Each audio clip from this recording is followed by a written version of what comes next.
So today we're going to discuss the 2017 question paper. So in this 75 questions were there. तो सबसे पहला question क्या दे रखा है, gas will approach ideal behaviour. तो बच्चे ये जो आइडियल बिहेवियर होता है ना, कोई भी गैस आइडियली कब बिहेव करती है, जब वो PV is equal to NRT ideal gas equation को फॉलो करे और हमारे पास उसके लिए कंप्रेसिबिलिटी फैक्टर की वैल्यू कितनी होती है, 1 के बराबर होती है। अब ये हमारे पास कब देखने को मिलता है, जब कंडीशन क्या होती है, high temperature is there and साथ में क्या होता है, low pressure is present. So that is the condition जब हमारे पास कोई भी गैस कैसे बिहेव करेगी, that will behave as ideally. अगला क्या दे रखा है, the volume occupied by 5 gram of acetylene gas at 50 degree Celsius and 740 mm pressure. तब सबसे पहले क्वेश्चन में हमारे पास वेट क्यों दे रखा होता है, weight is given to find the number of moles. और नंबर ऑफ मोल्स कैसे निकालते हैं, that is given weight upon molecular mass. Given weight कितना है 5, मॉलिक्यूलर मास कितना हो जाएगा एसिटाइलिन का, दैट इज C2H2। तो C2H2 की अगर मैं बात करूं तो इस केस में मॉलिक्यूलर मास कितना आ जाएगा, दैट विल बी 26 ग्राम। तो ये आ जाएगा 5/26। अब जो टेम्परेचर था, temperature was given 50 degree Celsius, इसको केल्विन में चेंज कर दो बाय एडिंग 273। अब एमएम में दे रखा है प्रेशर। अब एमएम में प्रेशर दे रखा है, इसको किस में चेंज करना है, एटमॉस्फेयर। तो 760 mm ऑफ मर्करी कितना होता है, that is equal to 1 atmosphere. और 740 mm की अगर मैं बात करूं तो ये क्या आ जाएगा, दैट विल बी 1/760 इंटू 7, ये आ जाएगा 740/760। अब क्या करना है, वॉल्यूम निकालनी थी, तो ये कहाँ पुट करना है, we will be putting it into PV is equal to NRT. तो वॉल्यूम क्या आ जाएगी, that will be equal to NRT by P. तो यहाँ से जब सारी वैल्यू सॉल्व करोगे ना, the answer comes out to be 5.23 litre. अगला क्वेश्चन क्या है, which of the following factor will favour the reverse reaction in chemical equilibrium. तो बच्चे अगर हमारे पास क्या है, रिवर्स रिएक्शन की बात कर रहे हैं और वो केमिकल इक्विलिब्रियम, तो रिवर्स रिएक्शन क्या होगा, रिएक्टेंट प्रोडक्ट बना सकता है और प्रोडक्ट वापस रिएक्टेंट बना सकता है। तो हमारे पास क्या होगा इस केस में, अब क्या चाहिए मुझे, रिवर्सिबल रिएक्शन चाहिए। तो अगर मैं क्या करती हूँ, प्रोडक्ट की कंसंट्रेशन को इंक्रीज करती हूँ, तो कौन बोलता है, हमारे पास ली चेकलियर्स प्रिंसिपल क्या बोलता है कि ये जो प्रोडक्ट है अगर उसकी कंसंट्रेशन को बढ़ाओगे तो रिएक्शन क्या करना चाहेगा, इस प्रोडक्ट की कंसंट्रेशन को कम करना चाहेगा। और प्रोडक्ट की कंसंट्रेशन कब होगी, जब वो ज्यादा रिएक्टेंट बनाने लग जाए। तो हमारे पास रिएक्शन कहाँ को चल जाएगा, बैकवर्ड डायरेक्शन को चला जाएगा। तो जब भी क्या करोगे, कंसंट्रेशन बढ़ाओगे वन ऑफ द प्रोडक्ट की, तो हमारे पास क्या होगा, हमारे पास रिएक्शन बैकवर्ड डायरेक्शन में फेवरेबल। फोर्थ क्वेश्चन देखो, that is theory of active mass indicate that the rate of chemical reaction is directly proportional to। तो क्या बोलती है theory of active mass, जो रेट होता है वो डायरेक्टली प्रोपोर्शनल होता है कंसंट्रेशन ऑफ रिएक्टेंट। मतलब स्पीड अगर बढ़ानी है रिएक्शन की तो क्या करो, कंसंट्रेशन ऑफ रिएक्टेंट बढ़ाओ। तो करेक्ट आंसर क्या आ जाएगा इसका, that will be option number C. Fifth question क्या दे रखा है, which of the following molecule will show a pure rotational spectrum। तो रोटेशनल स्पेक्ट्रम के लिए ना तुम्हें तीन चीजों के बारे में पता होना चाहिए। सबसे पहले रोटेशनल स्पेक्ट्रम कहाँ देखने को मिलता है, माइक्रोवेव रीजन। उसके अलावा रोटेशनल स्पेक्ट्रम सिर्फ और सिर्फ गैसेस में देखा जाता है। और थर्ड चीज क्या ध्यान में रखनी है कि रोटेशनल स्पेक्ट्रम के लिए हमेशा हमारे पास परमानेंट डायपोल मूवमेंट होना चाहिए। अब इस केस में बच्चे हमारे पास क्या था, वाटर वाज अ लिक्विड, तो ये नहीं देगा। NH4Cl वाज अ सॉलिड, तो ये भी मेरे पास रोटेशनल स्पेक्ट्रम नहीं देगा। अब हाइड्रोजन की बात करूं, दोनों हाइड्रोजन सेम है, इलेक्ट्रोनेगेटिविटी डिफरेंस 0 के बराबर, दैट मींस ये कैसा है, दिस इज नॉन पोलर। तो ये कैसा होगा, this will be rotational inactive. CO की बात करूं, this will be rotational active होगा हमारे पास CO। करेक्ट आंसर क्या आ जाएगा, that is option number B. अब सिक्स्थ क्वेश्चन देखो, बेथोक्रोमिक शिफ्ट इज। तो बच्चे जब भी हमारे पास क्या होता है, चार है शब्द जो तुमने ध्यान में रखने, क्या क्या। सबसे पहले तुम्हारे पास बेथोक्रोमिक। बेथोक्रोमिक के केस में वेवलेंथ क्या करती है, बढ़ती है। इसको एक और नाम से भी जाना जाता है, this is also termed as your red shift. अगर मैं बात करूं किसकी, if I talk about your, एक और होती है हमारे पास हिप्सोक्रोमिक शिफ्ट। हिप्सोक्रोमिक शिफ्ट के केस में हमारे पास क्या होता है, इसका दूसरा नाम होता है हमारे पास ब्लू शिफ्ट। इसमें क्या करती है, इसमें वेवलेंथ डिक्रीज करती है। उसके अलावा कौन सी होती है, उसके अलावा हमारे पास होती है that is your hypochromic. Hypochromic and fourth is your hyperchromic. तो हाइपोक्रोमिक में इंटेंसिटी डिक्रीज करती है, हाइपरक्रोमिक में इंटेंसिटी इंक्रीज करती है। तो इन चारों में से किसी के बारे में भी पूछ सकता है तुमसे, यहाँ बेथोक्रोमिक शिफ्ट के बारे में पूछ रहे हैं। तो बेथोक्रोमिक में क्या होता है, हमारे पास जो वेवलेंथ होती है वो क्या चले जाती है, लॉन्गर हमारे पास वेवलेंथ में शिफ्ट हो जाएगी। तो correct answer will be option number A. अगला देखो seventh, which of the following statement is correct. Enzyme are in colloidal state, ये तो बिल्कुल करेक्ट है, एंजाइम कोलोइडल स्टेट में भी होते हैं। एंजाइम आर कैटलिस्ट, बिल्कुल कैटलिस्ट होते हैं, और स्पेसिफिकली क्या करते हैं, बायोलॉजिकल रिएक्शन को कैटलाइज करते हैं। Biological reactions are catalysed. अगर मैं बात करूं किसकी, enzyme can catalyse any reaction, the answer is no. हर किसी रिएक्शन को हमारे पास कैटलाइज नहीं कर सकता। यूरेस इज एन एंजाइम, बिल्कुल हमारे पास यूरेस, जिसके भी नाम के आगे एस लग जाता है ना, जैसे इन्वर्टेस, जाइमेस, वैसे ही जहां भी एस लग जाए, एस अगर एंड में लगा हुआ है, एंड में ऐड हुआ होता है ना, तो इसका मतलब क्या है, that means they are enzyme, वो एंजाइम होते हैं। तो इसका हमारे पास करेक्ट आंसर क्या आ जाएगा, that will be option number C. उसके अलावा इस चीज का ध्यान रखना, दैट इज अगर मैं ऑप्टिमम टेम्परेचर बात करूं, ऑप्टिमम टेम्परेचर एंजाइम एक्टिविटी के लिए, एंजाइम एक्टिविटी के लिए, तो वो कितना होता है बच्चे, दैट इज 298 केल्विन से लेकर 310 केल्विन की रेंज होती है। और इसके लिए पीएच रेंज कितनी होती है, that is equal to 7। 7 pH में सबसे बढ़िया तुम्हारा क्या करेगा, एंजाइम वर्क करेगा। अगला क्या है, global warming can be reduced by, तो planting of more trees, decreasing the automobile vehicle, सारे ही हमारे पास correct. So the correct answer will be all of the three above. आगे क्या है, एयर इज पॉल्यूटेड बाय, अब एयर पॉल्यूशन कौन करता है, इंडस्ट्री से जो हमारे पास क्या निकलते हैं, बाहर वेस्ट निकलता है, पेस्टिसाइड भी करते हैं, ऑटोमोबाइल से जो धुआं निकलता है वो भी करता है। तो करेक्ट आंसर क्या आ जाएगा, that will be option number D. अगला देखो, the nucleus is stable up to neutron to the proton ratio. तो ये लर्न रखने वाली चीज है बच्चे, जब भी हमारे पास न्यूट्रॉन टू प्रोटोन रेशियो किसके बराबर होता है, 1.6 के बराबर होता है। अगर हमारे पास 1.6 के बराबर होगा तो हमारे पास जो न्यूक्लियस होता है वो हमेशा क्या होता है, स्टेबल होता है। अगर हम बात करें न्यूट्रॉन टू प्रोटॉन रेशियो क्या कर जाए, 1.6 को एक्सीड कर जाए, तो वो कैसा बन जाता है, न्यूक्लियस अनस्टेबल बन जाता है, और हमारे पास रेडियो एक्टिव डीके स्टार्ट हो जाता है। रेडियो एक्टिव डीके हमारे पास क्या करेगा, स्टार्ट हो जाएगा। तो हमारे पास क्या आ जाएगा, इसका correct answer will be option number C. अगला क्या दे रखा है, suppose you are asked for the extraction of zinc ion from aqueous solution using acetyl acetone as reagent, among the following which solvent is used. तो ये याद रखने वाली है ये चीज भी, कि जब भी हम क्या करते हैं, जिंक की एक्सट्रैक्शन करते हैं, किसको यूज करते हैं, क्लोरोफॉर्म को हम यूज करते हैं एज एन एक्सट्रैक्टिंग रीएजेंट। तो 11th का आंसर हमारे पास क्या आ जाएगा, that will be option number C. अगला देखो, 12th क्वेश्चन क्या है, which among the following is transporter of oxygen from air to the human body।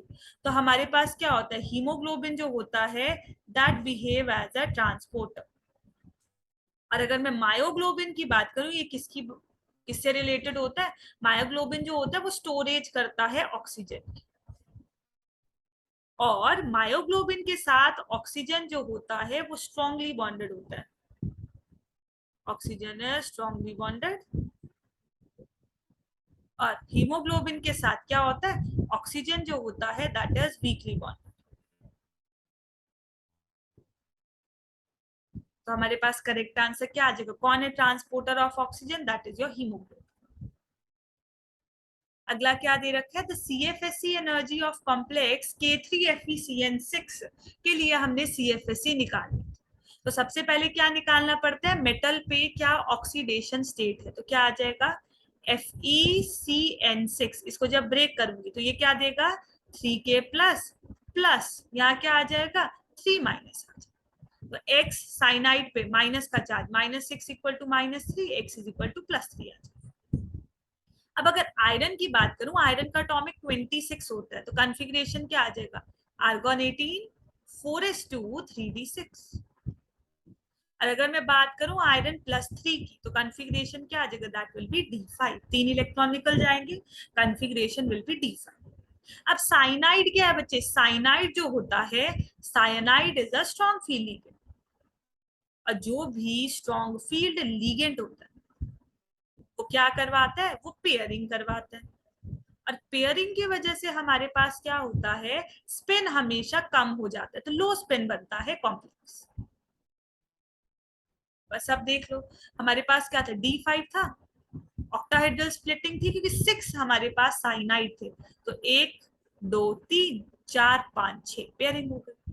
तो नीचे वाली एनर्जी जो होती है वो किसके बराबर होती है, दैट इज -4D, क्योंकि हमारे पास ये स्टेबलाइजेशन एनर्जी होती है। तो CFSE कितना आ जाएगा, दैट विल बी -4 इनटू कितने थे 6 थे, so that will B -24D। Minus का मतलब ये है स्टेबलाइजेशन हो रही है, तो करेक्ट आंसर क्या आ जाएगा, that will be equal to, अच्छा D5 सिस्टम था ना, 6 भर, एक मिनट रुको, या D5 सिस्टम हो जाएगा, तो कितना आ जाएगा आंसर, दैट विल बी 20, तो 5 4 20D क्यों आंसर आ जाएगा। अगला क्या दे रखा है 14th, in the triangular cluster of Fe3CO12 the effective atomic number of each metal center is।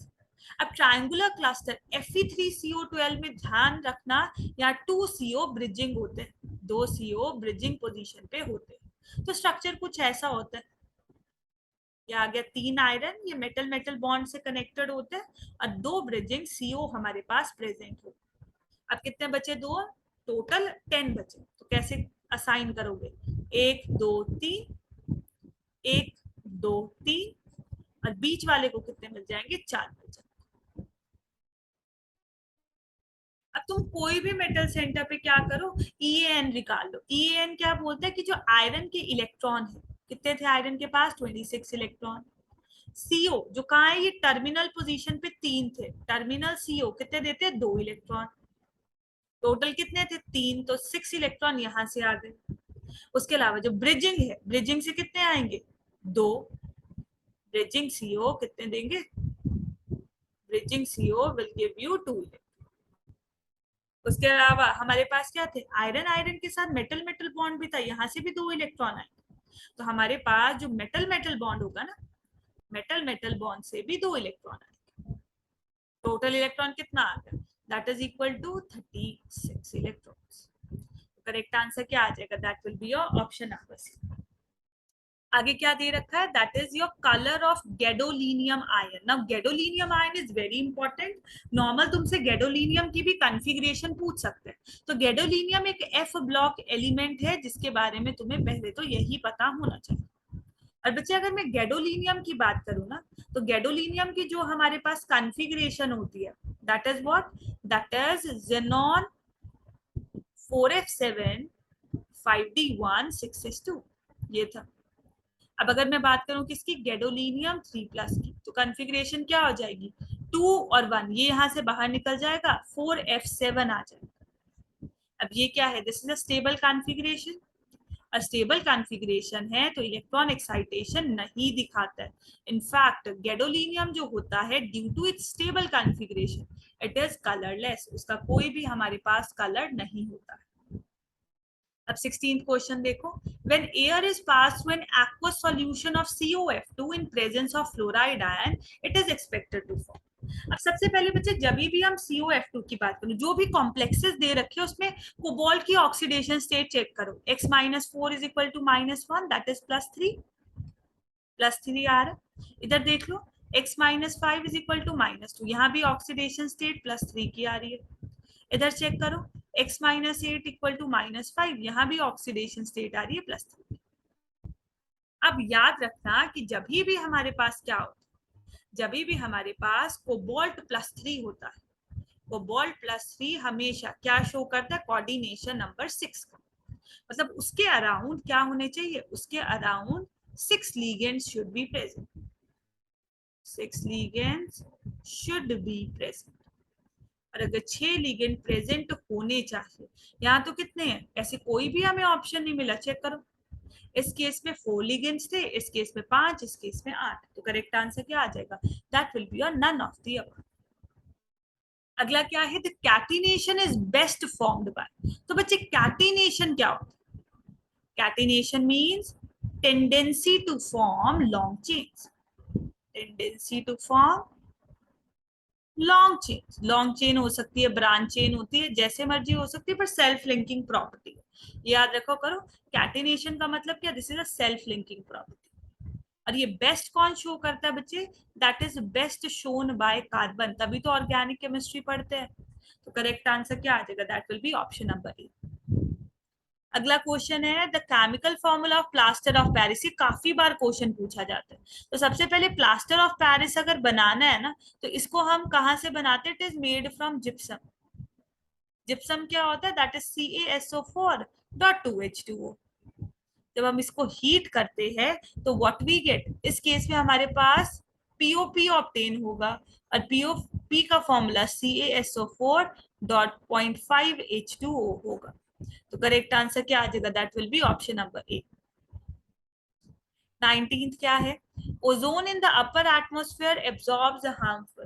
तो सबसे पहले जो बच्चे ओजोन होती है ना, that is present in the stratosphere, this is present in the stratosphere, ये स्ट्रेटोस्फेयर में प्रेजेंट।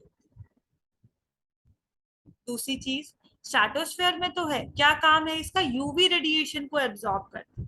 तो करेक्ट आंसर क्या आ जाएगा, that is your option number D, ये जो भी हार्मफुल यूवी रेडिएशन है उसको एब्जॉर्ब करता है। 20th क्या दे रखा है, that is which among the following option is accurate. तो अगर मैं आयरन की बात करूं, आयरन 57 और टिन 119 पे ही, ये दोनों न्यूक्लियाई है जिसपे हमने क्या करा है, मोज़बार स्पेक्ट्रोस्कोपी को सबसे ज्यादा स्टडी करा हुआ।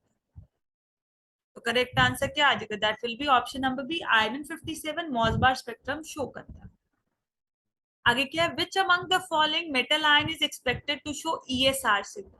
तो बच्चे ESR सिग्नल कौन दिखाते हैं, ESR को क्या बोलते हैं, इसका दूसरा नाम होता है EPR भी बोलते हैं।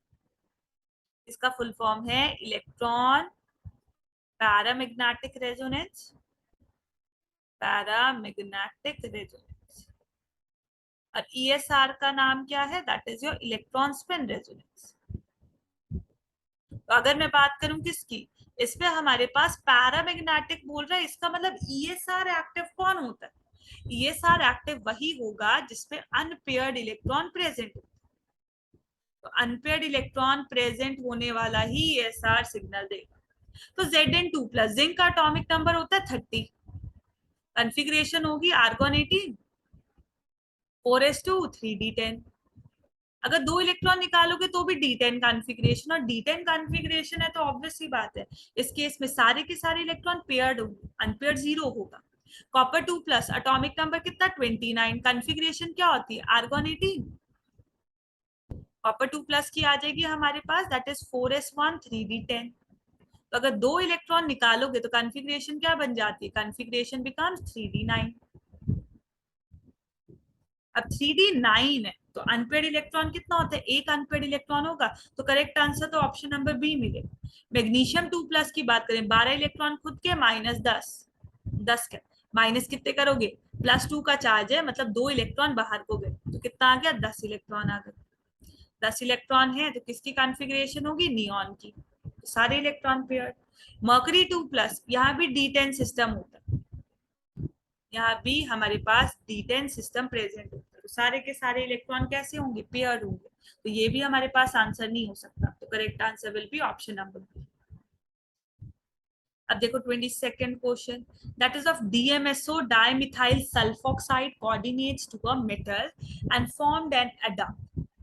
IR स्पेक्ट्रम क्या बोल रहा है बच्चे हमारे पास, कि जो IR स्पेक्ट्रम है उसके केस पे क्या दिख रहा है कि स्ट्रेचिंग फ्रीक्वेंसी जो है, स्ट्रेचिंग फ्रीक्वेंसी किसकी कम हो गई, मेरे पास सल्फर और ऑक्सीजन की कम हो गई। तो सबसे पहले बच्चे हमारे पास क्या होता है, अगर मैं बात करूं, if I talk about DMSO या स्ट्रेचिंग फ्रीक्वेंसी की अगर मैं बात करूं, तो सबसे पहले जो हमारे पास स्ट्रेचिंग फ्रीक्वेंसी होती है ना,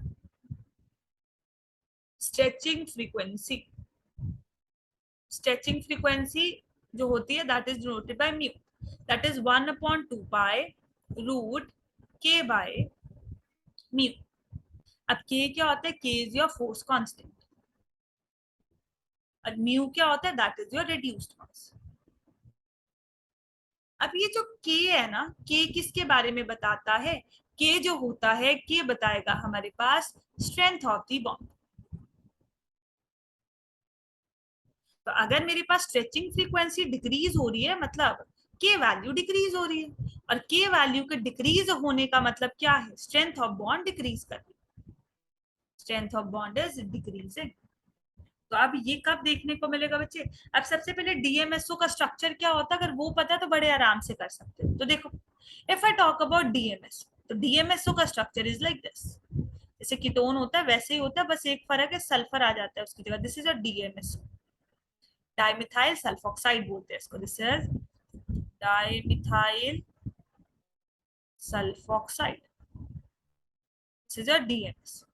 अब जब डाइमिथाइल सल्फोक्साइड की अगर मैं बात करूं, इसका रिएक्शन किसके साथ हो रहा था बच्चे, इसका रिएक्शन हमारे पास मेटल के साथ हो रहा था, मेटल के साथ हो रहा था, ऐसे लिख लो चाहे, इसका रिएक्शन मेटल के साथ हो रहा था। अब ऑक्सीजन के पास इधर लोन पेयर प्रेजेंट है, तो मेटल क्या कर रहा है, ऑक्सीजन मेटल को अपने लोन पेयर डोनेट कर रहा है। इसका मतलब न्यू बॉन्ड किसके बीच में बन रहा है, मेटल और ऑक्सीजन के बीच में, मतलब ये बॉन्ड कैसा होगा, स्ट्रॉन्ग। अगर ये बॉन्ड स्ट्रांग बन जाएगा तो इसके साथ दूरियां आ जाती है, ये स्ट्रांग वीक हो जाती है। जैसे कोई भी इंसान है वो नया बॉन्ड बनाते हैं, दूसरे के साथ क्या आ जाएगी, थोड़ी वीकनेस आ जाएगी इन दी बॉन्ड। तो सेम यहाँ अगर वीक है तो हमारे पास स्ट्रेचिंग फ्रीक्वेंसी क्या कर जाती है, डिक्रीज कर जाती है। ये मुझे किसके बारे में बताता है, मेटल ऑक्सीजन कोऑर्डिनेशन के बारे में बताता है। 23rd देखो, proton NMR spectrum of methanol shows, methanol क्या होता है, CH3OH। सबसे पहले सिग्नल की अगर मैं बात करूं, कितने सिग्नल होंगे, सिग्नल होंगे दो, ये 3 हाइड्रोजन की वजह से एक सिग्नल, और इस हाइड्रोजन की वजह से दूसरा सिग्नल, तो सिग्नल तो 2 होंगे। अगर मैं बात करूं स्प्लिटिंग की, तो स्प्लिटिंग बच्चे हम कैसे देखते हैं, पड़ोसी हमेशा स्प्लिटिंग करवाते हैं, जिसके लिए हम N+1 रूल लगाते हैं। तो एक की स्प्लिटिंग कितने में होगी, पड़ोसी एक हाइड्रोजन था तो 1+1 2, तो यहां से मुझे इसका क्या मिलेगा, डबलेट मिलेगा। और अगर मैं बात करूं ये CH3 का, पड़ोसी की वजह से डबलेट हुआ, इस हाइड्रोजन के कितने पड़ोसी, 3 हाइड्रोजन, तो इसकी वजह से इसका क्या मिलेगा, क्वार्टरेट मिलेगा। तुम्हें एक डबलेट और क्वार्टरेट देखने को मिलेगा, तो करेक्ट आंसर क्या हो जाएगा, that will be option number D, you will get 1 intense doublet and 1 weak quartet will be form. अगला देखो, which among the following chlorine will not exhibit NQR spectrum। तो बच्चे NQR spectrum nuclear quadrupole resonance spectrum जो होता है ना, that is not given by ion, it is not given by ions, ions नहीं देते वो। तो करेक्ट आंसर क्या आ जाएगा, that will be option number A. 25th क्या दे रखा है, zinc course when roasted in air form one of the following product, tick the most likely one. अब जब मैं रोस्टिंग की बात करती हूँ, रोस्टिंग का मतलब क्या होता है, जब तुम किसी चीज को बर्न करते हो, बर्न बोलो या हीट कर रहे हो इन प्रेजेंस ऑफ एयर, तो उसको क्या बोलते हैं, दैट इज योर रोस्टिंग। तो जिंक सल्फाइड प्लस ऑक्सीजन क्या देगा, that will be giving you zinc oxide plus sulphur dioxide. तो करेक्ट आंसर क्या आ जाएगा, that will be option number B. अगला क्या दे रखा है, which is the correct statement among the following. तो ये हमारे पास कहां से आता है, आइसोटोप इफेक्ट। आइसोटोप इफेक्ट हमारे पास क्या बोलता है कि जो लाइटर न्यूक्लियाई होता है, या ये बोलो जो लाइटर आइसोटोप होता है, लाइटर आइसोटोप रिएक्ट्स फास्टर, वो ज्यादा जल्दी रिएक्ट करता है। क्यों करता है? रीजन बीइंग कोई भी पतला इंसान है वो फास्ट दौड़ेगा, मोटा इंसान स्लो दौड़ेगा। तो अगर मैं बात करूं हाइड्रोजन और ड्यूटीरियम में से, हाइड्रोजन जो है, हाइड्रोजन लाइट है, ड्यूटीरियम क्या है, this is a heavy isotope. तो कौन जल्दी रिएक्शन दिखाएगा? हाइड्रोजन जल्दी रिएक्शन दिखाएगा एज कंपेयर टू ड्यूटीरियम। अगला क्या है? The addition of chlorine to a solution of Pd2+ will form. अब पीडी कहाँ का मेंबर है? दैट इज हमारे पास निकल, पैलेडिनम, प्लैटिनम। तो निकल की अगर मैं बात करूं, ये 3D का मेंबर है, ये 4D का और ये 5D का। जब भी हम नीचे को जाते हैं तो क्या बनता है? लो स्पिन कॉम्प्लेक्स बनने लग जाते हैं। और Palladium+2 क्या दिखाता है बच्चे? Palladium+2 कोऑर्डिनेशन नंबर ऑफ 4 दिखाता है। और अगर ये कोऑर्डिनेशन नंबर 4 का दिखाता है तो मुझे पता है कि ऑक्टाहेड्रल में तो 6 होते हैं ना लिगेंड्स, ये तो नहीं हो सकता, स्क्वायर पिरामिडल भी नहीं हो सकता। तो हमारे पास आंसर टेट्राहेड्रल या स्क्वायर प्लेनर था। जब भी कोई लो स्पिन कॉम्प्लेक्स होता है स्क्वायर प्लेनर कॉम्प्लेक्स बनता है। लो स्पिन का मतलब स्क्वायर प्लेनर बनेगा। स्क्वायर प्लेनर का मतलब अंदर वाला डी ऑर्बिटल यूज करेगा and the hybridisation will be dsp2। तो टेट्राहेड्रल होता है, उसमें हाइब्रिडाइजेशन sp3 होता है और ये आउटर स्पिन कॉम्प्लेक्स होता है। आउटर ऑर्बिटल कॉम्प्लेक्स अगर मैं बोलूं, क्योंकि यहाँ आउटर ऑर्बिटल का यूज करते हैं। अगला देखो 28, an unpaired electron of copper is lying in dx square minus y square, the geometry of the compound is। Now this is an important question जहां हम किसकी बात करते हैं? Jahn Teller distortion. तो थोड़ा सा जॉन टेलर डिस्टॉर्शन के बारे में बता देती हूँ बच्चे। अगर हम जॉन टेलर डिस्टॉर्शन के बारे में बात करें तो जॉन टेलर डिस्टॉर्शन हमें कहाँ देखने को मिलती है? जहां भी हमारे पास अनसिमेट्रिकल फिलिंग होती है, जहां भी unsymmetrical filling of electron is there, तो वहां क्या देखने को मिलती है? Jahn Teller distortion. जैसे for example I have taken this, octahedral में ज्यादा देखने को मिलती है। D1 की बात करूं तो एक इलेक्ट्रॉन है ना, अनसिमेट्रिकल फिलिंग कैसी हुई? देखो तुमने एक को तो टॉफी दे दी, इनको तो कुछ दिया नहीं, भेदभाव करा तुमने, दैट मीन्स ये क्या है? Unsymmetrical filling. अगर मैं D2 की बात करूं, D2 के केस में तुमने क्या करा? फिर अनसिमेट्रिकल फिलिंग करी, दो को टॉफी दी, एक को तो दी नहीं, तो इसको अनसिमेट्रिकल फिलिंग दी। तो अगर मैं D9 सिस्टम की बात करूं, क्योंकि कॉपर वाटर से X2+, कैसा है D9 सिस्टम है, कैसे है D9 सिस्टम वो भी बता देती हूँ। अगर मैं ऑक्सीडेशन स्टेट निकालूं, कॉपर की कितनी आ जाएगी? +2। कॉपर का एटॉमिक नंबर 29, कॉन्फ़िगरेशन होती है आर्गन 18, 4s1 3d10। अब दो इलेक्ट्रॉन निकाल दोगे तो कॉन्फ़िगरेशन होगी D9। और अगर हमारे पास D9 कॉन्फ़िगरेशन हो गई, दैट मींस अनसिमेट्रिकल फिलिंग तो है। देखो कैसे, 1 2 3 4 5 6 7 8 और 9। भेदभाव तो हुआ, यार दो टॉफी मिली, इसको तो एक ही मिली, मतलब जेटीडी तो होगा। अब जेटीडी दो टाइप का होता है। कैसा होता है? एक होता है ZN और दूसरा होता है Z आउट। अब याद कैसे रखना है वो मैं तुम्हें ट्रिक बताती हूँ। देखो जैसे dx² माइनस y² में तुम्हारा इलेक्ट्रॉन गया, तो यहाँ x² माइनस y² सिर्फ है, z नहीं है ना, तो जब भी dx² माइनस y², z है नहीं तो क्या लिखोगे? z out. जब भी इलेक्ट्रॉन dx² माइनस y² में होगा, कॉन्फ़िगरेशन क्या होगी? z out. अगर इलेक्ट्रॉन हमारे पास किस में है बच्चे? dz² में प्रेजेंट है, तो z अभी दिख रहा है तो मतलब z अंदर है, z इज इन, तो इस केस में zn होता है। z आउट को क्या बोलते हैं हम? That is termed as elongation. और zn को क्या बोलते हैं? That is your compression. तो करेक्ट आंसर क्या आ जाएगा? इलेक्ट्रॉन कहाँ गया था? dx² माइनस y² में, so there will be an elongation। तो क्या आएगा? Correct answer will B elongated octahedron। अगला देखो, coordination number of thorium in this. तो कोऑर्डिनेशन नंबर क्या होगा? ऑक्सलेट आयन दे रखा है, ऑक्सलेट आयन, एक ऑक्सलेट आयन मेटल के साथ दो कोऑर्डिनेट बॉन्ड बनाता है। बायोडेंटेट लिगेंड होता है oxalate, this is a bidentate ligand. तो अगर मैं बात करूं किसकी, कितने ऑक्सलेट थे? टोटल 4 थे, टोटल 4 थे ना, तो टोटल 4 थे तो कितने कोऑर्डिनेशन नंबर हो जाएगा? That will be 4 × 2, that is equal to 8। तो करेक्ट आंसर क्या आएगा? That will be option number D. अगला क्या है? Among group number 3 elements the most stable univalent oxidation state है। तो ये क्वेश्चन होता है इनर्ट पेयर इफेक्ट से सॉल्व। Inert pair effect. अब इनर्ट पेयर इफेक्ट क्या बोलता है कि जब भी तुम कहां जाते हो, डाउन द ग्रुप जाते हो, तो लोअर ऑक्सीडेशन स्टेट ज्यादा स्टेबल हो जाती है। ऑक्सीडेशन स्टेट ज्यादा स्टेबल हो जाएगी। तो तुम्हारे पास कौन से दे रखा है? ग्रुप नंबर 13 के एलिमेंट दे रखे हैं, चेक करो। यू हैव बीन गिवन बाल, गाल, इंतार।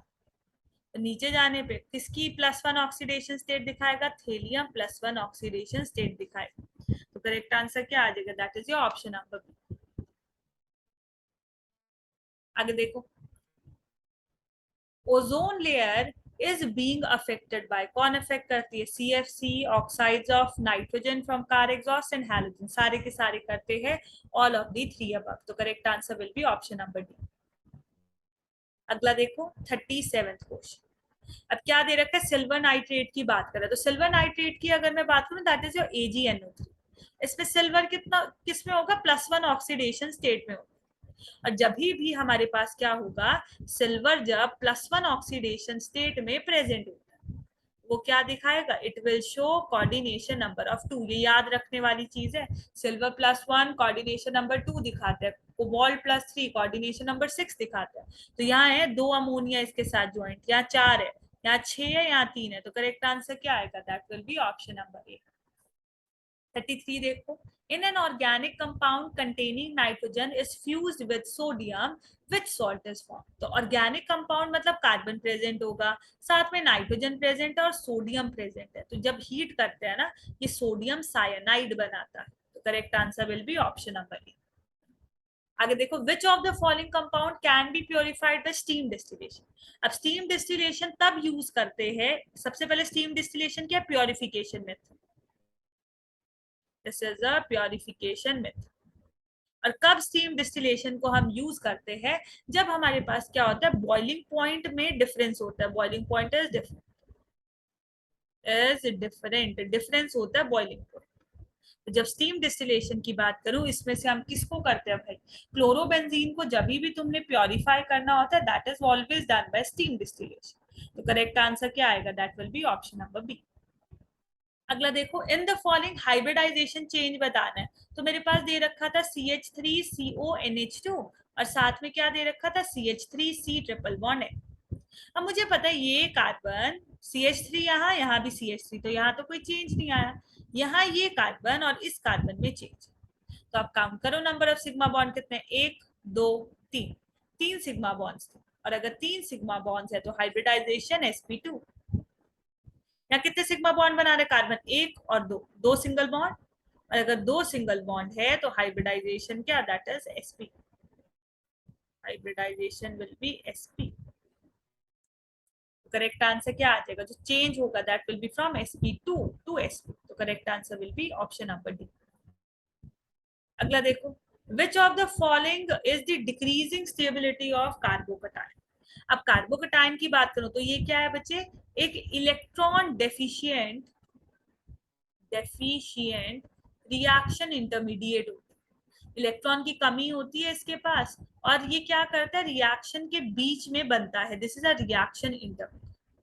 अब कार्बोकटाइन की अगर मैं बात करूं तो स्टेबिलिटी ऑर्डर क्या होता है? स्टेबिलिटी ऑर्डर होता है tertiary, greater than secondary, greater than primary. अब टर्शरी सबसे ज्यादा स्टेबल क्यों होता है? जैसे फॉर एग्जांपल ये दे रखा है, तो हाइपर कॉन्जुगेशन चेक कर लो। हाइपर कॉन्जुगेशन क्या होता है? ये पॉजिटिव चार्ज, इसको पड़ोसियों की हेल्प चाहिए अपनी भूख को खत्म करने के लिए, जो इलेक्ट्रॉन्स की है। तो कितने पड़ोसी थे? 3 3 6 3 9, 9 हाइड्रोजन थे इसके पास। अगर मैं दूसरे की बात करूं, दैट वाज CH+ CH3 इसकी बात करूं, कितने पड़ोसी? हाइड्रोजन 3 और 3 6, 6 हाइपर कॉन्जुगेट है इस केस में। इस केस में कितने हाइपर कॉन्जुगेट होंगे? देखो, इस पे हमारे पास CH2+ यहाँ आएगा, CH3CH2+। तो ये हाँ, इसके पड़ोसी 3 हाइड्रोजन है, तो hyper conjugate 3 hyper conjugate. CH3 में तो कोई हाइपर कॉन्जुगेट नहीं, 0 हाइपर कॉन्जुगेट। तो क्या बोला जाता है, more the number of hyper conjugate, hyper conjugate क्या, पड़ोसियों के hydrogen, more the number of hyper conjugate, जितने ज्यादा हाइपर कॉन्जुगेट होंगे more is the stability, more is stability. तो करेक्ट आंसर हमारे पास क्या आ जाएगा, दैट विल बी फर्स्ट, उसके बाद सेकंड, थर्ड और फोर्थ। तो correct answer will be option number ए। अब देखो 37, identify the bond that undergoes a heterolytic cleavage most readily.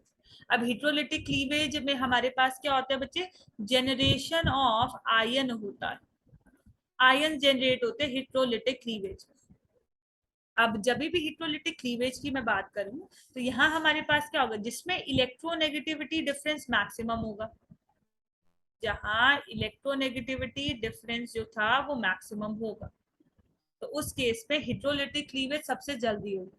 तो जो हमारे पास ऑक्सीजन होता है वो क्या है, that is second most electronegative element, negative element. और हाइड्रोजन कैसा होता है, दैट इज इलेक्ट्रोपॉजिटिव। तो सबसे ज्यादा इलेक्ट्रोनेगेटिविटी डिफरेंस यही देखने को मिलेगा। Correct answer option number C, क्योंकि फ्लोरीन ऑक्सीजन नाइट्रोजन, फोन जो होता है, फोन हमें क्या बताता है, फ्लोरीन ऑक्सीजन नाइट्रोजन मुझे इलेक्ट्रोनेगेटिव एलिमेंट्स के बारे में बताते हैं। सबसे ज्यादा इलेक्ट्रोनेगेटिव फ्लोरीन, फिर oxygen and then comes nitrogen. 38 देखो, the main product obtain in the reaction of 2 butene with n bromo succinimide. तो 2 ब्यूटीन ये आ गया CH3 CH double bond CH CH3। बच्चे जब भी हम किसकी बात करते हैं, n ब्रोमो सक्सीनामाइड NBS, इसका काम क्या होता है, इसका काम होता है अलाइलिक ब्रोमिनेशन करना। काम क्या है, अलाइलिक ब्रोमिनेशन। अब अलाइलिक पोजीशन कौन सी होती है, ये डबल बॉन्ड से ये जो अगला कार्बन है ना, जो sp3 हाइब्रिडाइज्ड होता है, इसको बोलते हैं अलाइलिक कार्बन। तो अगर इसका एक हाइड्रोजन हटा के मैं क्या लगा दूं, ब्रोमीन चिपका दूं, तो उसको क्या बोलते हैं, that is your allylic bromination. तो करेक्ट आंसर क्या आ जाएगा, that will be option number C, CH3 CH double bond CH CH2 Br। आगे क्या दे रखा है, which is the most stable conformation of cyclohexane. तो कैसे याद रखना, C for cyclohexane, C for chair. तो करेक्ट आंसर होता है चेयर फॉर्म। तो एक और फॉर्म भी होती है, that is your board form. तो चेयर फॉर्म होती है, that looks like this, chair form कुछ ऐसी होती है, this is the chair form. और जो board form, this is your chair form, chair form. और बोर्ड फॉर्म कैसे दिखती है, बोर्ड फॉर्म कुछ ऐसे दिखती है, this is your board form, board form. ज्यादा स्टेबल कौन सी होती है, that is your chair form. तो करेक्ट आंसर क्या आ जाएगा, that will be option number A. अगला क्या है, the vinyl group is represented by. अब बच्चे विनाइल ग्रुप किसको बोलते हैं, कभी भी हमारे पास कोई एल्कीन दे रखी है, अगर ये वाला हाइड्रोजन, इसका एक हाइड्रोजन हटा के क्या करूं, कोई ग्रुप लगा दो, उसको हम क्या बोलते हैं, दैट इज योर विनाइल। तो करेक्ट आंसर क्या आ जाएगा, CH2 डबल बॉन्ड CH को हम क्या बोलते हैं, that is termed as your vinyl group. अगला क्या दे रखा है, पॉलीथीन जो है हमारे पास, वो कैसे बनता है, बाय द पॉलीमराइजेशन ऑफ। तो पॉलीथीन कब बनेगा, जब ethylene CH2 double bond CH2 के ढेर सारे molecules low, n number of ले लिए मतलब ढेर सारे। अगर अब हमने ढेर सारे मॉलिक्यूल्स ले लिए तो ये क्या करेंगे, कंबाइन करके हमारे पास एक पॉलीमर दे, और पॉलीमर क्या आ जाएगा, that will be CH2 CH2N। Correct answer हमारे पास क्या आ जाएगा, ethylene. Correct answer will be option number C. 42 देखो, which of the following alkyl halide will give high yield of substitution product under biomolecular reaction condition। तो अगर मैं biomolecular की बात करूं तो they are talking about SN2। अब SN2 reaction, SN1 reaction अच्छे तरीके से पता होना चाहिए, दिस इज इंपॉर्टेंट और हर बार पेपर में पूछता। तो देखो, अगर मैं SN2 और SN1 की बात करूं तो सब्सटीट्यूशन रिएक्शन जो होता है ना, सब्स्टिट्यूशन रिएक्शन, और कौन से substitution reaction, that is your nucleophilic substitution reaction. जो न्यूक्लियोफिलिक सब्स्टिट्यूशन रिएक्शन है वो दो टाइप के होते हैं, एक SN1 और दूसरा होता है SN2। SN1 क्या होता है, that is nucleophilic substitution unimolecular, this is unimolecular. इसमें हमेशा कार्बोकटायन बनता है, कार्बोकटाइनस फॉर्म। कार्बोकेटाइन फॉर्म हो रहा है, तो यहाँ ऑर्डर क्या होता है, सबसे ज्यादा स्टेबल कार्बोकेटाइन टर्शरी होता है, तो टर्शरी अल्काइल हलाइड सबसे जल्दी रिएक्शन देते हैं। फिर कौन देता है, सेकेंडरी, और उसके बाद देता है प्राइमरी।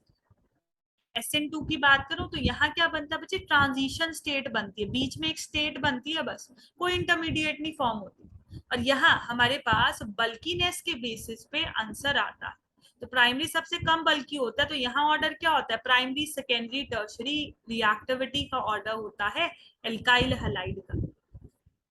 तो बस पिछले वाले क्वेश्चन में तुम्हारे पास किसके लिए पूछा था, बायोमोलिक्यूलर बोला है, मतलब SN2 के बारे में बोल रहा था। और अगर SN2 के बारे में बात करूं तो आंसर क्या है,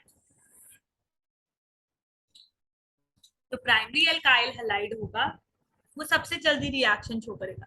तो ब्रोमीन किस कार्बन के साथ ज्वाइंट है, जो आगे एक ही कार्बन पड़ोसी है इसका, this is primary, primary alkyl halide है, तो करेक्ट आंसर क्या आ जाएगा, दैट इज ऑप्शन नंबर ए। ये वाला देखो कैसा है, ब्रोमीन इस कार्बन को लगा, इस कार्बन के दो पड़ोसी, तो this is secondary in nature, ये तो सेकेंडरी अल्काइल हलाइड है।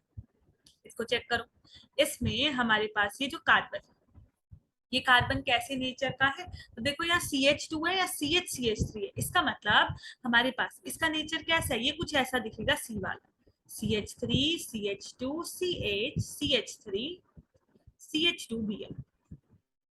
अब कार्बन है ना ये, तो ये हमारे पास क्या है, दिस इज ऑल्सो प्राइमरी, क्योंकि इस कार्बन का एक ही कार्बन पड़ोसी है।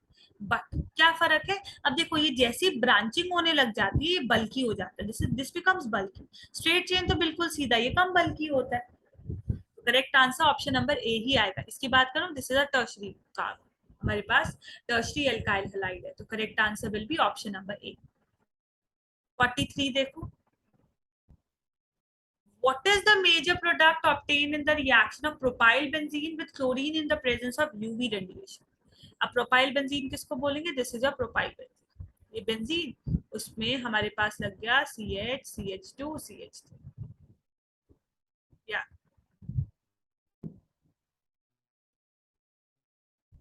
अब हमने क्या करना है बच्चे, इसके केस में हमारे पास रिएक्शन था किसके साथ, हमारे पास रिएक्शन है क्लोरीन के साथ in the presence of H। जब भी HB होता है फ्री रेडिकल्स आर फॉर्म, और अगर मेरे पास फ्री रेडिकल्स फॉर्म्ड हो रहे तो क्या कर, फ्री रेडिकल हमेशा जब भी ऐसे सिस्टम में जनरेट करना होता है, तो जो रिंग के बाहर वाला कार्बन है ना उसका ही फ्री रेडिकल बनाया करो, क्योंकि वो रिंग के साथ क्या कर सकता है, रेजोनेंस कर सकता है, तो यहीं का फ्री रेडिकल बनाना। तो एक हाइड्रोजन गया और तभी मेरे पास फ्री रेडिकल बना। अब बस क्या करो, हमारे पास क्लोरीन HMU की प्रेजेंस में रेडिकल बनाएगा, तो what will be the answer, answer तुम्हारे पास कुछ ये देखने को मिले। तो इस केस में क्या प्रोडक्ट मिलेगा, इस केस में you will get the product as this, जो Cl डॉट है वो कहाँ चिपक जाएगा, इसके पास, ये आ जाएगा मेरे पास 1 chloro 1 phenyl propane, तो correct answer will B 1 chloro 1 phenyl propane। अगला क्या दे रखा है, that is the reaction of tertiary butyl bromide with sodium methoxide. अब ये कैसा होता है, बड़ा आसान, टर्शरी ब्यूटाइल ब्रोमाइड, ब्यूटाइल का मतलब 4 कार्बन हो गया, तो ये आ गया ब्यूटाइल ब्रोमाइड, 4 कार्बन हो गए, 1 2 3 4, और ये आ गया ब्रोमाइड। अब जब भी हमारे पास इस कार्बन के पास हाइड्रोजन नहीं होता ना, और सामने तुम्हारे पास क्या दे रखा है, बेस दे रखा है, this was sodium methoxide, sodium methoxide is a base, ये बेस होगा, तो काम क्या करेगा हमारे पास, सिंपली क्या करा करो, अब इसके पास तो हाइड्रोजन है, तो क्या करेगा, इसका एक हाइड्रोजन लेके यहाँ से HBr रिमूव कर देगा, and what you will be getting CH3 double bond CH2। अब जब भी एक कार्बन पे दो मिथाइल बिल्कुल सेम है, तो हम क्या यूज करते हैं, आइजो का वर्ड यूज करते हैं, आइजो। कितने कार्बन, 4, तो ये नाम क्या होगा, आइजो ब्यूटाइलीन। लीन क्यों लगाया, इन इसीलिए लगाया क्योंकि डबल बॉन्ड था, तो correct answer will be option number. आगे क्या है, which of the following reaction will not result in the formation of carbon carbon. अब फ्रीडल क्राफ्ट असाइलेशन क्या होता है, जब भी तुमने रिंग पे क्या करना है, रिंग पे असाइल ग्रुप इंट्रोड्यूस करना है, असाइल ग्रुप होता है ये COR, तो हम फ्रीडल क्राफ्ट असाइलेशन करते हैं, तो कार्बन और कार्बन का बॉन्ड तो बना ना, तो ये तो आंसर हो नहीं सकता। रीमर टीमर रिएक्शन क्या होता है, अगर फिनोल का रिएक्शन में किसके साथ करवाऊं, कार्बन हमारे पास क्लोरोफॉर्म के साथ, that is CHCl3 in the presence of a base. तो क्या मिलता है बच्चे इस केस में, हमें ये देखने को मिलता है कि यहाँ क्या मिलता है, सैलिसल्डिहाइड। सैलिसल्डिहाइड इज दिस, ये फिनोल, फिनोल में ऑर्थो पोजीशन पे CHO लग गया, तो यहाँ भी कार्बन कार्बन बॉन्ड बना, तो डीमर टीमन भी नहीं हो सकता। अगला क्या दे रखा था, वुज रिएक्शन। अब बच्चे वुज रिएक्शन क्या होता है, कपलिंग रिएक्शन होता है, और ये कपलिंग रिएक्शन सोडियम और ड्राई ईथर की प्रेजेंस में होता है। तो एल्काइल हैलाइड लेते हैं RX plus 2 moles of sodium plus RX, साथ में हम क्या ले लेंगे, ईथर, ड्राई ईथर की प्रेजेंस में ये रिएक्शन होता है। तो यहाँ से NaX बाहर निकल जाएगा और तुम्हारे पास कार्बन कार्बन जुड़ जाएंगे एक दूसरे के साथ, तो यहाँ भी कार्बन कार्बन बॉन्ड बनता है। बट कैनी-ज़ारोज़ रिएक्शन में कोई भी कार्बन कार्बन बॉन्ड नहीं बनता है। क्यों नहीं बनता, क्योंकि जो कैनी-ज़ारोज़ रिएक्शन है वो कब होता है, जब कार्बोनिल कंपाउंड में अल्फा हाइड्रोजन क्या हो, एब्सेंट हो। तो अगर अल्फा हाइड्रोजन एब्सेंट तो कैनी-ज़ारोज़ देखने को मिलता है, जिसपे सिंगल सब्सटेंस ऑक्सीडाइज और रिड्यूस होता है। तो कैनी-ज़ारोज़ भी बता देती हूँ। तो कैनी-ज़ारोज़ होता है जैसे जिसमें अल्फा हाइड्रोजन नहीं है, फॉर एग्जांपल HCOH, इसका कोई पड़ोसी कार्बन ही नहीं था तो अल्फा हाइड्रोजन नहीं है। अगर इसको तुम बेस ले लो ना, तो यही क्या करेगी, रिड्यूस होके अल्कोहल बना देगी। एक कार्बन था तो एक कार्बन वाला अल्कोहल बना दो, और ऑक्सीडाइज करके एक कार्बन वाला एसिड बना दो। तो ऑक्सीडाइज करके क्या मिल जाएगा, CH3 तो नहीं, क्योंकि एक ही कार्बन वाला बनाना है, तो हमारे पास क्या आ जाएगा, HCOOH। तो यहाँ कोई कार्बन कार्बन बॉन्ड नहीं फॉर्म होता, तो correct answer will be option number D. अब 46 का ना प्रीवियस ईयर में ग्रेस मार्क्स मिले हुए हैं, क्यों मिले हैं वो मैं बताती हूँ। देखो ग्रिग्नाज रिएजेंट और हाइड्रोनियम आयन दे रखे। ग्रिग्नाज रिएजेंट में मैग्नीशियम पे पॉजिटिव चार्ज, CH3 पे माइनस का चार्ज। अब जब भी तुम्हारे पास C double bond O present होता है ना, क्या करा करो, नेगेटिव चार्ज को लगा दो कार्बन के साथ। क्यों, क्योंकि कार्बन, ऑक्सीजन ज्यादा लालची है, इस पे नेगेटिव का चार्ज, कार्बन पे पॉजिटिव। तो क्या बनता, you would have got something like this, CH3 CH3, एक मिनट, ये आ जाता इधर CH3, और यहाँ क्या आ जाता, इधर CH3 लग जाता, यहाँ CH3, और यहाँ आके क्या हो जाता, O माइनस था ना, हाइड्रोनियम माइनस को H दे देता तो ये OH बन जाता। तो करेक्ट आंसर इसका हमारे पास क्या होना था, यहाँ एक CH3 लग जाता, तो correct answer option number D. यहाँ सारे ऑप्शन गलत थे, इसलिए आंसर हमारे पास नहीं दे रखा था। यहाँ बस ये बोला था कि तुम्हें ये पता होना चाहिए था एल्कीन रिएक्ट करेगा या डबल बॉन्ड हो। तो कार्बोनिल कंपाउंड ग्रिग्नाज रिएजेंट के साथ एडिशन प्रोडक्ट देते हैं, तो हमारे पास इसका रिएक्शन करवाना था, एल्कीन को एज सच ही रखना था। तो correct answer was option number D. 47 देखो, aldehyde and ketone undergo addition reaction. Addition का मतलब कि जो CO बॉन्ड है, कार्बन पे पॉजिटिव चार्ज, ऑक्सीजन पे नेगेटिव, तो यहाँ कौन अटैक करता है बच्चे, न्यूक्लियोफाइल अटैक करता है। वो क्या है, दैट इज एडिशन रिएक्शन, ये हुई एडिशन। अब किस केस में होता है, हाइड्रोजन साइनाइड में HCN होता है ना, तो यहाँ से किसकी जनरेशन होती है, CN माइनस की। ये होता है कार्बोनिल कंपाउंड, जब CN माइनस अटैक करेगा, सेम चीज, यहाँ लग जाएगा CN, ऊपर आ जाएगा OH, तो एडिशन प्रोडक्ट HCN के साथ लगता है। Correct answer will be option number ए। 48 देखो, which of the following compound reduces both Tollens and Fehling solution। तो Tollens और Fehling solution जो होते हैं ना, ये होते क्या है, they are weak oxidizing agent, ये weak oxidizing agent होते हैं। और अगर ये weak oxidizing agent है ना, तो क्या करते हैं, जो हमारे पास एलिफैटिक, कौन से होता है, जो हमारे पास एलिफैटिक, एलिफैटिक का मतलब स्ट्रेट चेन, जिनमें कोई साइकिल ना हो, रिंग ना हो, तो एलिफैटिक हमारे पास एल्डिहाइड क्या देते हैं, हमारे पास पॉजिटिव टेस्ट देते हैं दोनों, कीटोन नहीं देते, एरोमेटिक भी नहीं देते, एल्डिहाइड। तो करेक्ट आंसर क्या आ जाएगा, CH3 CH2 CHO आ जाएगा। आगे क्या दे रखा है, the product is form when diethyl ether is heated with HI। अब HI क्या काम करता है, क्लीवेज का, ये ब्रेक करता है, क्लीवेज करता है। तो डाइथाइल ईथर था C2H5 OC2H5, अब ऑक्सीजन पे नेगेटिव चार्ज, कार्बन पे पॉजिटिव चार्ज, HI में क्या है, H प्लस और I माइनस, तोड़ दो, क्या मिल जाएगा, C2H5OH, और साथ में तुम्हें मिल जाएगा C2H5I। तो करेक्ट आंसर हमारे पास क्या हो जाएगा, वी विल बी गेटिंग। अब जब भी इसमें हमारे पास क्या होगा, प्रोडक्ट मिलता है, तो प्रोडक्ट इस केस में हमारे पास क्या मिलेगा, you will be getting the ethyl iodide. तो 49 के केस में मेजर प्रोडक्ट जो होता है that is your ethyl iodide. तो correct answer will be option number D. आगे देखो, which of the following is best method for preparing isopropyl methyl ether. अब बच्चे जो ईथर की फॉर्मेशन होती है ना, वो SN2 रिएक्शन होता है। This is SN2 reaction. और अगर बच्चे ये हमारे पास SN2 रिएक्शन है तो तुम क्या चाहोगे, मैंने बताया था एल्काइल हलाइड कैसा होना चाहिए, तुम्हारा प्राइमरी होना चाहिए, दैट शुड बी प्राइमरी। तुम चाहोगे एल्काइल हलाइड प्राइमरी होना चाहिए। तुम्हें दे रखा था आइसोप्रोपाइल, तो isopropyl will be this isopropyl methyl ether दे रखा।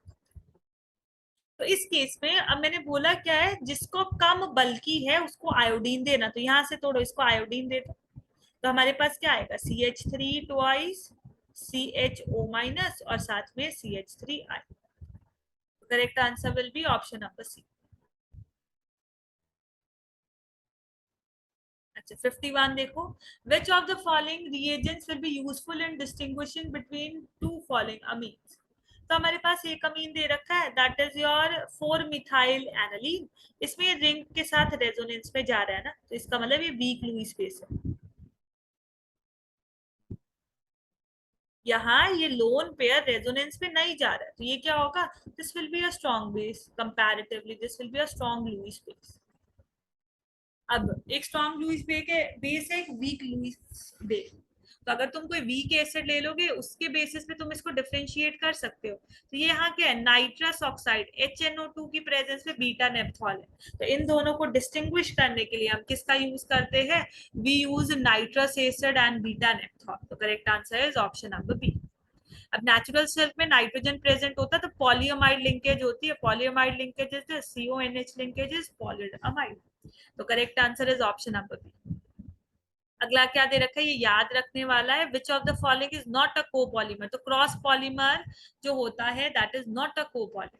कोपॉलीमर बच्चे क्या होता है हमारे पास, जो पॉलीमर क्या हो, polymer whose monomer are different, जिनके कंबाइनिंग यूनिट बच्चे डिफरेंट होंगे, जिनके मोनोमर डिफरेंट होते हैं उसको हम क्या बोलते हैं, दैट आर योर कोपॉलीमर।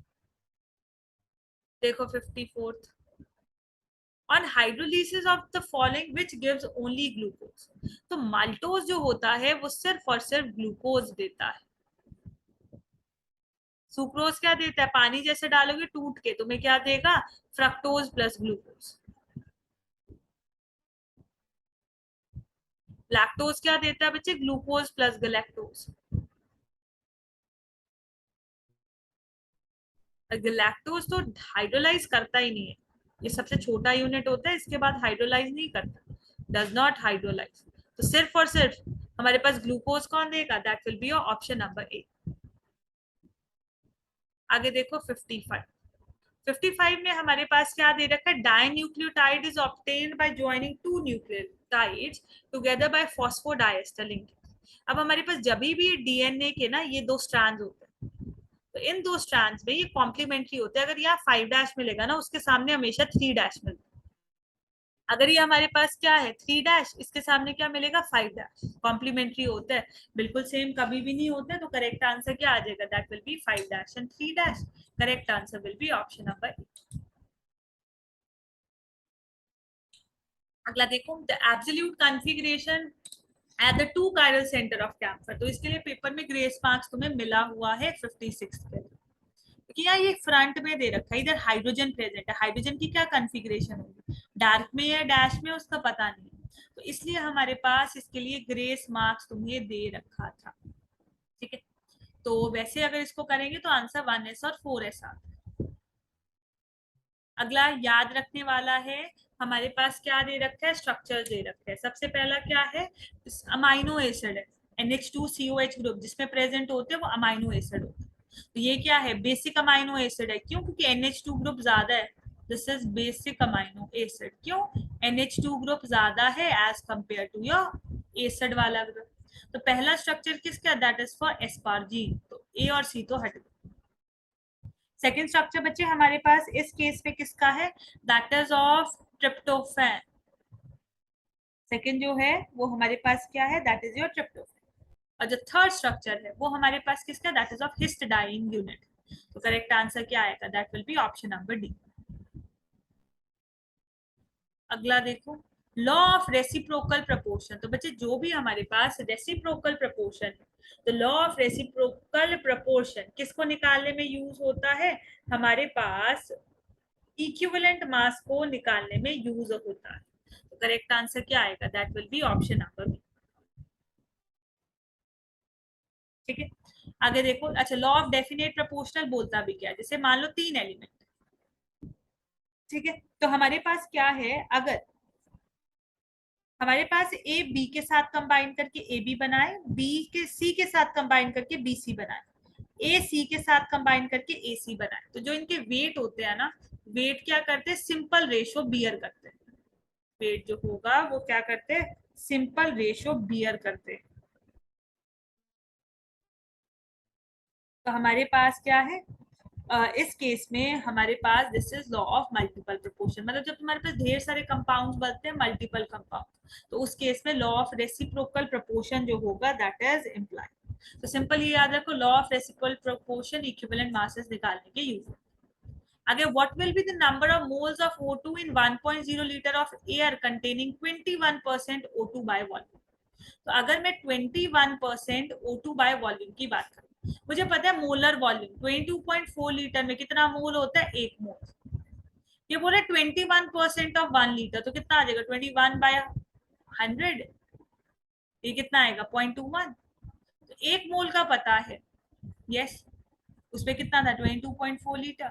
अब 0.21 लीटर में निकालना, तो कितना आ जाएगा हमारे पास, that will be equal to 1/22.4 into 0.21। तो जब सॉल्व करोगे answer comes out to be 0.009। अबे द लाइटेस्ट पार्टिकल है, सबसे भारी होता है अल्फा पार्टिकल। अल्फा पार्टिकल होता है doubly ionised helium ion, this is your alpha particle. तो अल्फा पार्टिकल में क्या होता है, एटॉमिक नंबर 2, मास नंबर 4 और 2 इलेक्ट्रॉन वहां से रिमूव होते हैं। डबली आयोनाइज्ड हीलियम न्यूक्लियर सबसे भारी ये होता है। उसके बाद कौन आता है, फिर आता है मेरा न्यूट्रॉन, फिर आता है प्रोटॉन, और फिर आएगा लास्ट में इलेक्ट्रॉन। सबसे लाइटेस्ट कौन सा होता है, इलेक्ट्रॉन होता है, सबसे कम मास होता है इसमें। आगे देखो, what will be the wave number of lines having the frequency.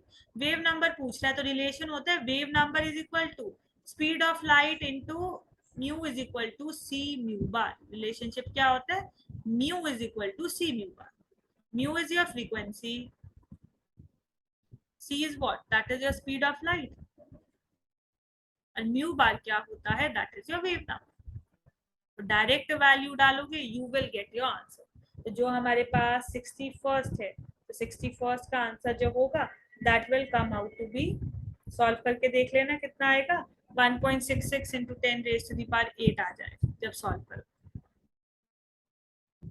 अगला क्या दे रखा है, among the following the molecule with highest dipole moment. तो जिसके पास least number of electronegative element होते हैं ना, इलेक्ट्रोनेगेटिव एलिमेंट, वो क्या होता है बच्चे, वो मोस्ट पोलर होता है।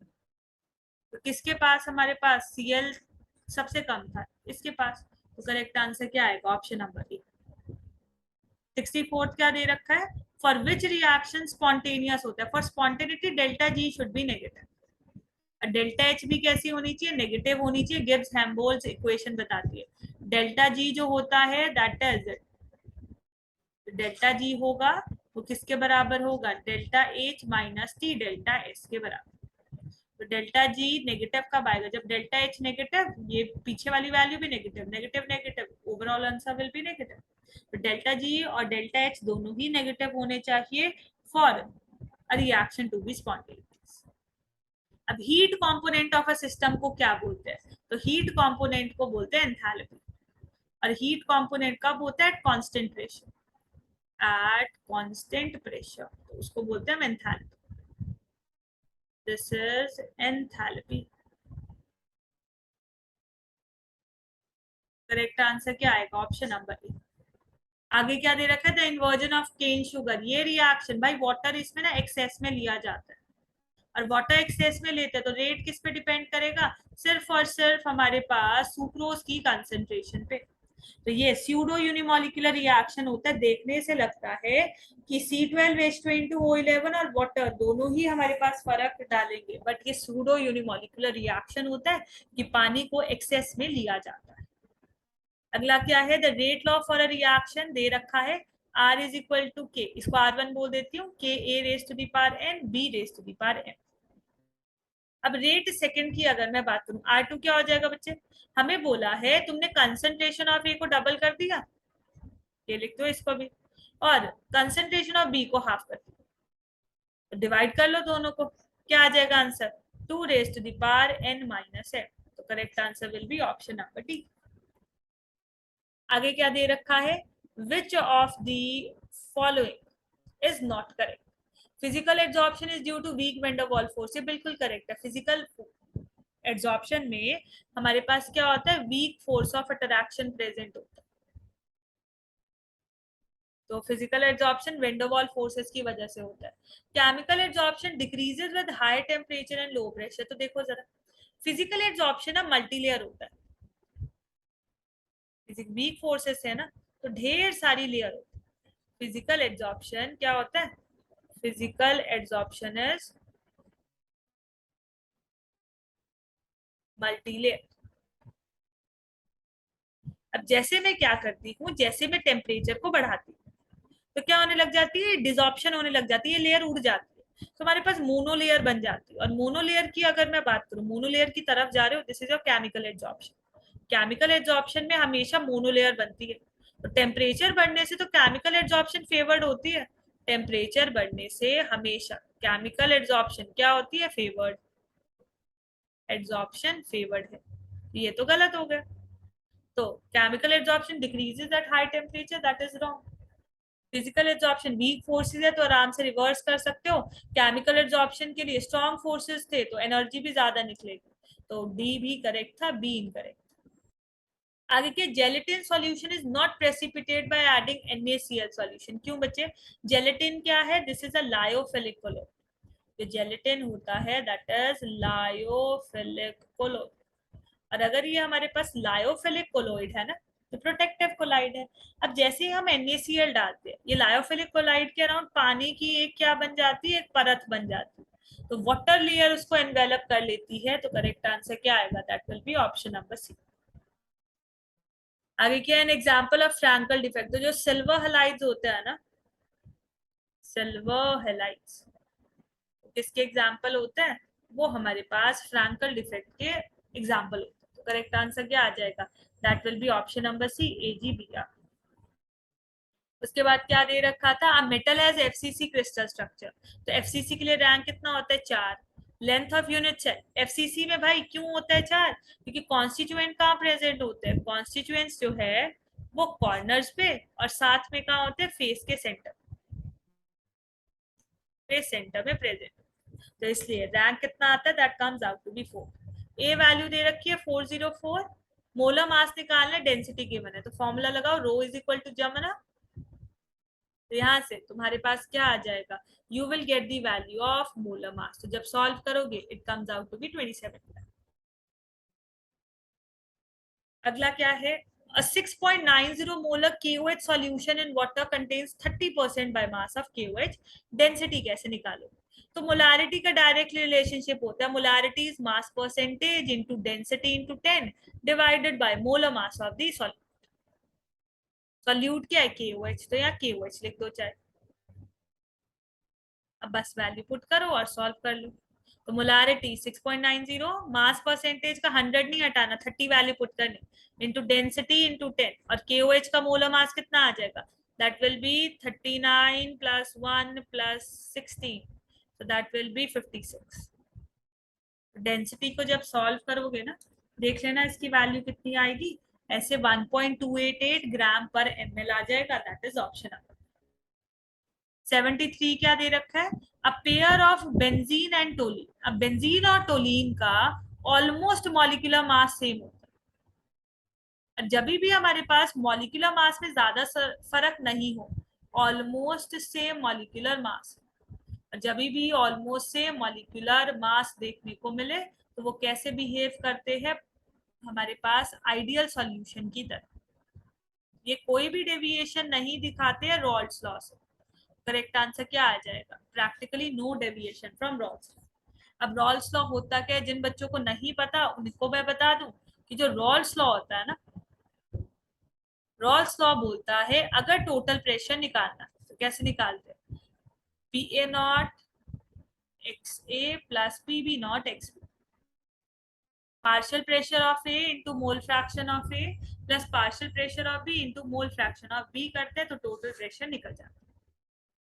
आगे क्या है? when a piece of copper wire is immersed in a solution of silver nitrate the color becomes, colour हमेशा आयंस की वजह से आता है, तो कॉपर कॉपर प्लस 2 बना, तो कॉपर कॉपर प्लस 2 बनाए तो 0 से प्लस 2 में ऑक्सीडेशन नंबर बढ़ा, तो ये क्या हुई? ऑक्सीडेशन। करेक्ट आंसर क्या आएगा? That will be option number.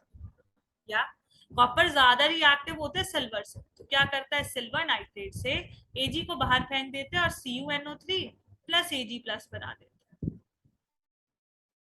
तो हमारे पास इस वजह से क्या आ जाता है? कलर आ जाता है, क्योंकि कॉपर आयंस आ जाते हैं सॉल्यूशन। अब नॉर्मल हाइड्रोजन इलेक्ट्रोड का क्या पोटेंशियल होती है? तो नॉर्मल हाइड्रोजन का दूसरा नाम होता है स्टैंडर्ड हाइड्रोजन इलेक्ट्रोड। अब स्टैंडर्ड हाइड्रोजन इलेक्ट्रोड जो है that is your reference electrode. Standard hydrogen electrode जो होती है वो एक रेफरेंस इलेक्ट्रोड है। और अगर ये हमारे पास एक रेफरेंस इलेक्ट्रोड है ना, इसके लिए हमारे पास क्या होता है बच्चे? इसके लिए ई नॉट की वैल्यू हमेशा 0 वोल्ट ली जाती है। एनोड कैथोड दोनों की तरह बिहेव कर सकती है, तो करेक्ट आंसर क्या आएगा? ऑप्शन नंबर ए। तो यहाँ अच्छे से रिवाइज कर लेना, इंपॉर्टेंट क्वेश्चंस है, इसको हमने क्या नहीं करना है, इसको कभी मिस नहीं करना। Okay then.